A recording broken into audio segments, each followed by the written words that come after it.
Hello everyone, आप सभी का स्वागत है IICPA के सेशन में। मैं CA पूनम गुप्ता। आज मेरे साथ समझेंगे इनकम टैक्स रिटर्न की ड्यू डेट्स क्या है, हमें किस तारीख तक ITR फाइल कर देना चाहिए और अगर नहीं किया तो क्या होगा। आइए समझते हैं ITR फाइलिंग ड्यू डेट्स कौन से ईयर की।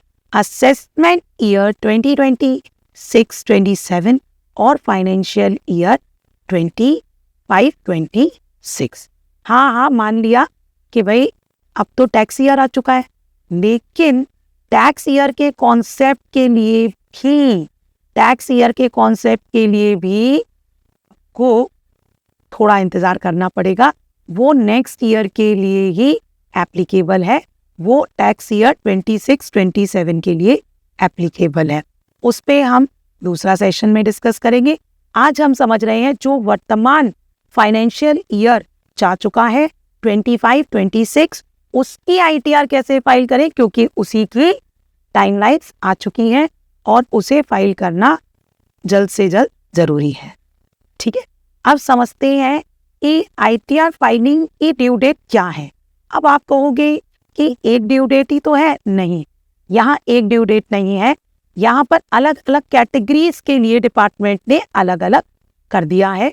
प्लस इसमें कुछ एक और ट्विस्ट भी दिया है डिपार्टमेंट ने, वो दिया है business professional even though are not liable for audit.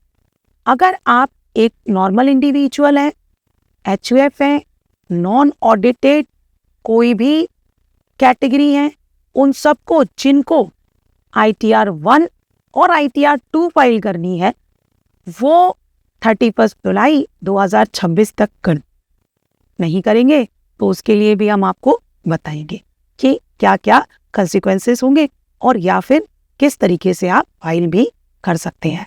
ठीक है, आप समझते हैं। इसके बाद जो दूसरी कैटेगरी आएगी वो है बिजनेस प्रोफेशनल्स की। पहले नॉन ऑडिटेड डिपार्टमेंट ने अलग कर रखा था और ऑडिटेड अलग। इस बार गवर्नमेंट ने दो शाखाएं बना दी हैं, ऑडिटेड और नॉन ऑडिटेड में भी। एक वो जो काम नॉर्मल इंडिविजुअल सैलराइड पीपल्स है और एक वो जो बिजनेस प्रोफेशनल्स है, यानी कि बिजनेस कर रहे हैं या अपने प्रोफेशन से जुड़े हुए हैं, लाइक हमारे जैसे। ठीक है, तो हम सब के लिए ITR 3 और ITR 4 जो फाइल होगी उसके लिए डेडलाइन बढ़ चुकी है, 31 अगस्त 2026 हो गई। अब आ जाते हैं टैक्स ऑडिट, जो कि पहले भी अलग था अभी भी अलग है। टैक्स ऑडिट के अंतर्गत जो आएंगे उनमें कौन कौन सी ITR फॉल कर सकती हैं और प्लस कौन कौन से सेक्शंस, यानी कि पहले सेक्शन ओरिजिनल रिटर्न का 139(1) था, जो कि पहले चाहे वो इंडिविजुअल हो कोई सी भी ITR हो, वो ओरिजिनल रिटर्न 139 सबसेक्शन 1 में ही फाइल होती थी। अब उसके लिए नेक्स्ट ईयर का हमने कंपैरिजन भी दे दिया है, अगली साल से क्या सेक्शन है, लेकिन इस साल आपको 139 सबसेक्शन 1 पे ही। और इसके लिए टैक्स ऑडिट के लिए लास्ट डेट जैसे पहले थी अभी भी वही है, 31 अक्टूबर 2026। आ जाते हैं ट्रांसफर प्राइसिंग, क्योंकि ट्रांसफर प्राइसिंग के लिए एक महीना एक्स्ट्रा मिलता है, तो उसकी डेडलाइन है 30 नवंबर 2026। अब समझते हैं रिवाइज रिटर्न, बिलेटेड रिटर्न और ITRU क्या होता है। तब उसके बाद हम दोबारा आएंगे इस पे कि उसकी क्या ड्यू डेट्स। अगर आप इन केस जो डेडलाइंस है 139 सबसेक्शन 1 की, यानी कि normal original ITR filing due dates, अगर आपसे छूट जाती है तो फिर आप क्या करेंगे। तो आपके पास दो ऑप्शंस है, एक बिलेटेड ITR और एक अपडेटेड ITR। बिलेटेड ITR क्या होती है, जैसे हम बर्थडे विशेस करते हैं बिलेटेड बर्थडे विशेस, जैसे हम बिलेटेड कोई भी अदर वर्क करते हैं, उसी तरीके से ITR भी जो डेट के बाद जाती है उसे बिलेटेड रिटर्न कहते हैं। बिलेटेड रिटर्न का सेक्शन है 139 सबसेक्शन और इसको फाइल करने की भी ड्यू डेट अलग है। और इसके बाद आ जाता है, सपोज कीजिए आपने ITR फाइल की ही नहीं या कर ली और आपसे रिवाइज करने का डेट भी जा चुका है, तो उस केस में आप अपडेटेड रिटर्न फिल कर सकते हैं। तो आप कहोगे यार आपने कहा कि जब नहीं फाइल करूंगा तो ऑप्शन है एक, अगर आपने आईटीआर नहीं भी फाइल की तो भी आप अपडेटेड रिटर्न फाइल कर सकते हैं। तो इस केस में आपके पास दो ऑप्शन है, बिलेटेड रिटर्न और अपडेटेड रिटर्न। रिवाइज रिटर्न क्या होता है? अगर हमने रिटर्न फाइल कर दी पर कुछ हमसे मिस्टेक हो गई, टेक्निकल, क्लैरिकल, या मे बी हमने कोई इनकम छोड़ दी डिस्क्लोज करने से, या हमने ओवर डिस्क्लोज कर दी because of lack of knowledge, तो उन सब केसेस में आप रिवाइज रिटर्न दाखिल कर सकते। लेकिन समझेंगे इसको कनेक्ट करके ड्यू डेट के साथ कि किसका कब फाइलिंग है और किसको कब करना चाहिए और कब तक करना चाहिए। पहली चीज, अगर आपकी ओरिजिनल ड्यू डेट जा चुकी है तो सबसे पहले आता है आपके पास ऑप्शन बिलेटेड रिटर्न का। सिंपल है, आईटीआर छूट गई, बिलेटेड रिटर्न फाइल कर दीजिए। बिलेटेड रिटर्न फाइल करने का आपके पास ऑप्शन सिर्फ और सिर्फ 31 दिसंबर ही है, और रिवाइज रिटर्न फाइल करने का आपके पास ऑप्शन है 31 मार्च 2027। क्यों बोल रही हूं?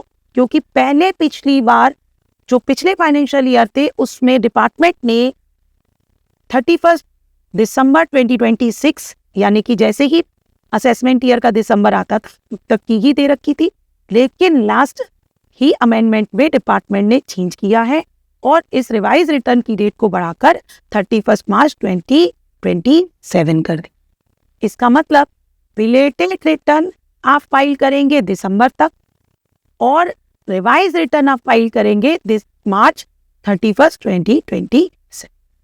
सपोज कीजिए अगर आपसे ये सारी डेडलाइन मिस हो जाती हैं तब भी आपके पास ITRU फाइल करने का ऑप्शन रहेगा।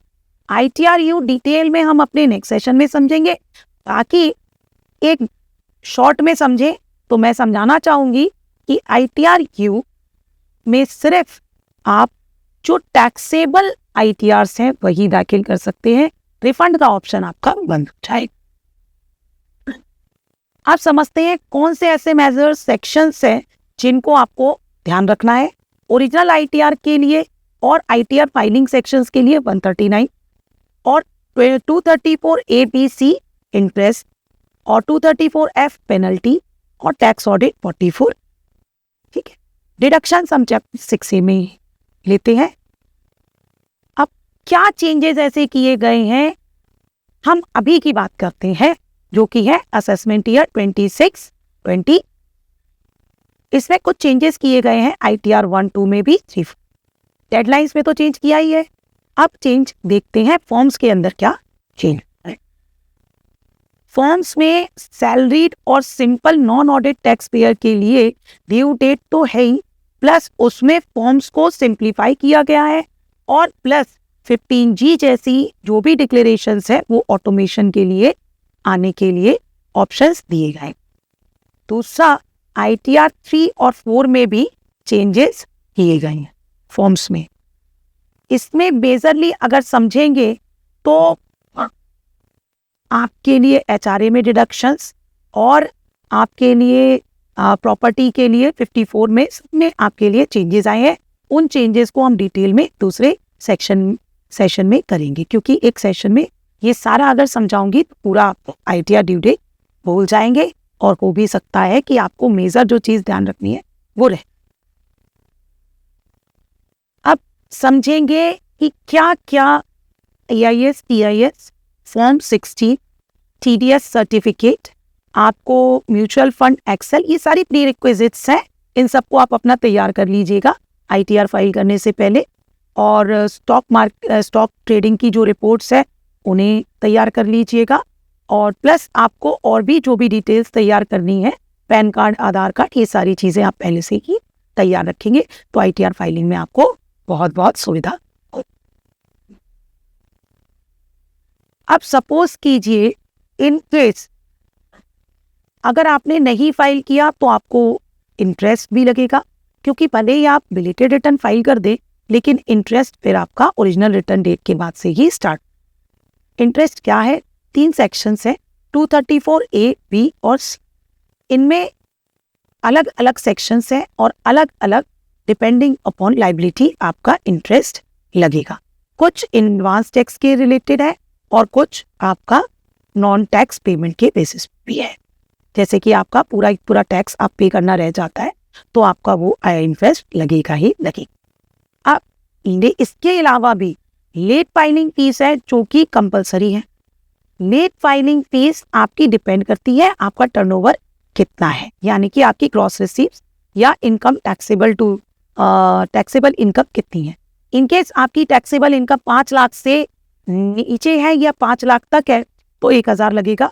अगर 5 लाख से ऊपर है तो ये आपको पता ही है 5000 रुपीज आपकी 234F के हिसाब से पेनल लेट फीस। अब समझेंगे कौन से पीपल को कौन सी ITR फाइल करनी चाहिए, क्योंकि हमने ये तो समझ लिया कि 1 है, 2 है, 3 है, 4 है, 5 है, 6 है, लेकिन 1 किसको फाइल करनी है? 1 सहज, आपको पता ही है ज्यादातर सबसे ज्यादा इंडिविजुअल्स ITR 1 ही फाइल करते हैं। ITR 1 वो इंडिविजुअल्स जो कि 50 लाख या 50 लाख से नीचे की इनकम रखते हैं, जिनकी इनकम है टैक्सेबल, वो सारे ही ITR 1 फाइल करेंगे। अब इस बार डिपार्टमेंट ने पूरी क्लियर कर दिया है कि कौन सी और ज़्यादा अच्छे से डिवाइड किया है कि ITR 1 कौन फाइल करेगा, 2 कौन करेगा, 3, 4, 5, 6 कौन करेगा। इसके लिए हमारे detail sessions depending upon the ITR जो आपके लिए एप्लीकेबल हो उसे ज़रूर देखें और उसे डिटेल में समझें। ITR 2, अगर इन केस आपकी capital gain multi house properties, यानी कि अगर एक हाउस प्रॉपर्टी है तो आप ITR 1 फाइल कर सकते, और अगर मल्टी है तो भी आपको ITR 2 फाइल करनी है। फॉरेन एसेट्स और अगर ये है तो आप ITR 2 फाइल करेंगे, और अगर आप बिजनेस प्रोफेशन से रिलेटेड है तो ITR 3। प्रेजम्पटिव टैक्सेशन के अंदर जा रही हैं तो सबको सब मालूम ही है ITR, क्योंकि ITR 1 और ITR 4 बहुत ही पॉपुलर है, क्योंकि मेजर केसेस में यही ITR 5 LLP या पार्टनरशिप फर्म्स है तो फिर आप ITR 5 करें, और अगर प्राइवेट लिमिटेड है तो ITR 6 और 7 ट्रस्ट के लिए, एज यू नो, पर ट्रस्ट के लिए आपके पास लाइसेंस रजिस्टर्ड। ठीक है, अब आ जाते हैं, सपोज कीजिए कंसिक्वेंसेस मैंने पहले भी बताए, वही सेम कंसिक्वेंसेस है। अगर आपकी ITR फाइलिंग ड्यू डेट रह जाती है तो इंटरेस्ट तो लगेगा ही, प्लस लेट फीस भी लगेगी, प्लस डिले हो चुका है तो इनकम टैक्स का रिफंड रुक जाएगा। डिपेंड करेगा, वो आप बेटलेटेड रिवाइज रिटर्न और इनकी भी जो सेशंस है उसको पढ़ेंगे तो वहाँ पे हम डिटेल में आपको समझाएंगे कि कब आपको रिफंड मिल भी सकता है और कब नहीं मिलेगा। वैसे हमने पहले ही समझा दिया है, ITR 2U, आप अगर ITR U फाइल कर रहे हैं तो रिफंड नहीं मिलेगा।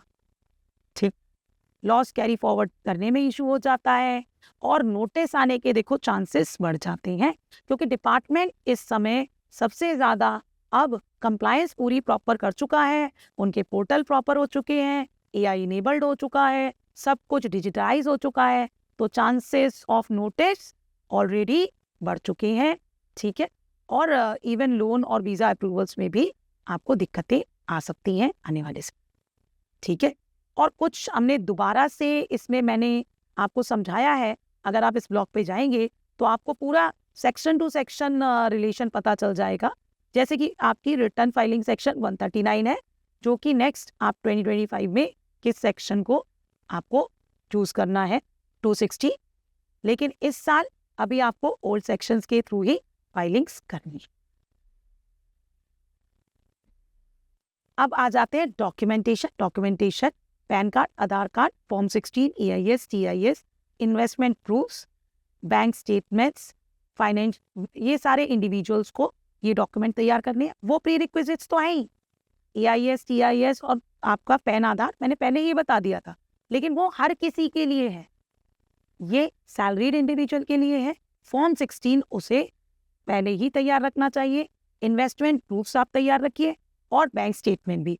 इससे आपको फाइलिंग करने में बहुत ही आसान होगा, क्योंकि इस बार सारे फॉर्म्स डिजिटलाइज हो चुके हैं और आप खुद से भी फाइल कर सकते। But taking a consultation help will be always better than filing by yourself.